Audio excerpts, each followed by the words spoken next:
Hello, Foxy Finds here, and welcome back to Foxy Shiny Quest.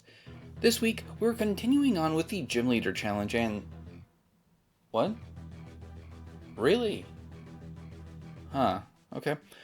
Well, I was just informed that Generation 7 does not actually have any Gym Leaders, but instead it has Trial Captains and Island Kahunas. Same concept, different names. Let's get this ball rolling. We're starting off in Mele Mele Island with Ilima. For Ilima's team, I caught a Smeargle.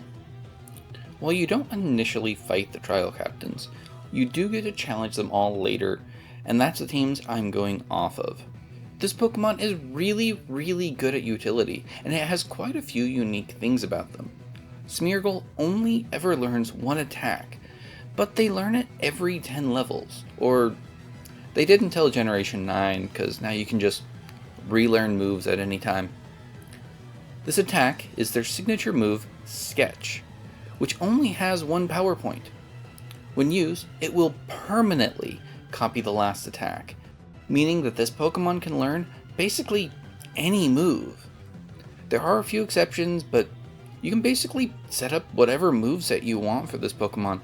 This ends up being a great strategy for shiny hunting, because you can just change this Pokemon to whatever suits the need for the catch.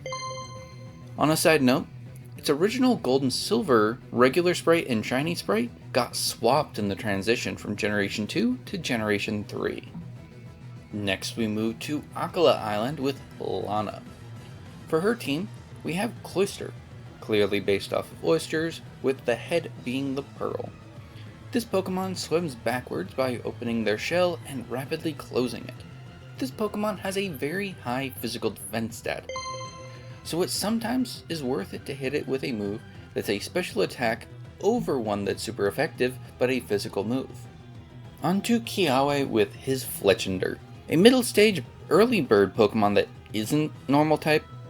This Pokemon is a solid pick, especially back in X and Y when it came out. The fire-flying combo has been done before, but they work fairly well together. This Pokemon's biggest weakness is Rock-type Pokemon, but with its ability Flame Body, you may be able to burn the opponent and cut their attack in half before they can even take out this bird. For Mallow, I went with Phantom. These Pokemon, much like Bramblin, contain a human soul. This one's even a bit darker.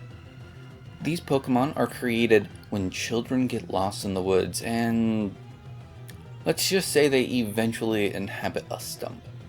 This Ghost Grass type Pokemon is benign, but definitely creepy. I really appreciate the aesthetic of its shiny form with the white stump and the red leaves. It really gives it a nice ghostly appearance. Next we move to Ulu Ula Island with Sophocles. For his Pokemon, I caught a Charjabug and evolved it up to Vikavolt. In Sun and Moon, you could catch a Grubbin really early on and evolve it up into Charjabug really fast, but then to evolve it further, you had to wait until near the end of the game at the vast Pony Canyon on the last island, where in Ultra Sun and Ultra Moon, they made it possible to evolve it on this very island at the Blush Mountain. Out of all the early Bug-type Pokemon in any of the games, this one is the most viable. It's got the highest base stat total of all Bug Pokemon that you can get before completing the first gym, or in this case, Trial Captain. So as you may or may not be able to tell, I have been excluding Gym Leaders, Trial Captains, and Island Kahunas that move up into the Elite Four or Champion level. I'm mentioning this now because we are moving on to the first Island Kahuna that we get, Nanu. For his team, I got a Sandile and evolved it up to Krokorok. This Pokemon has the appearance of wearing sunglasses, that is, when it's not actually wearing sunglasses. This Dark-type Pokemon is pure power, but not like the ability that's Intimidate. You know what? I'm just trying to say that this Pokemon is physically strong for a middle stage Pokemon. I should add, since I mentioned its abilities, it has Intimidate, which lowers the opponent's attack stat Moxie, which increases its attack stat every time it defeats an opponent or is out in battle when an opponent is defeated, and Anger Point, which maxes out your attack stat when it's hit with a critical hit. All of these are really, really good. Off to our final location, Pony Island with Mina. Mina is the last trial captain, and the one that lets you fight all the others. She instructs you to go back and fight each one for a petal. This ends up being a great way to show that these are more than just people who are sitting on the side taking care of oversized Pokemon. They are actually good trainers. For her, I caught a Gramble, one of the normal type Pokemon that changed to Fairy type when it was introduced in Generation 6. These Pokemon are known for their powerful jaws and for making great guard dogs, but also for being loyal and obedient to their trainers. They can be both powerful and kind, pretty fitting for the Fairy type.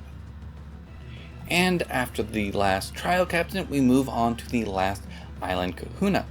She rides a Mudsdale. She lets you ride a Mudsdale. She battles with a Mudsdale, so you know I'm going to hunt the shiny of her Dugtrio Mudsdale. This Pokemon is a massive horse. This thing weighs about a ton and is 8 feet tall, rounding down on both of those. Its ability is Stamina, increasing its defense with every hit it takes, so you better hit this thing hard. Or not at all. Also, don't get in this thing's way, it might not stop for you.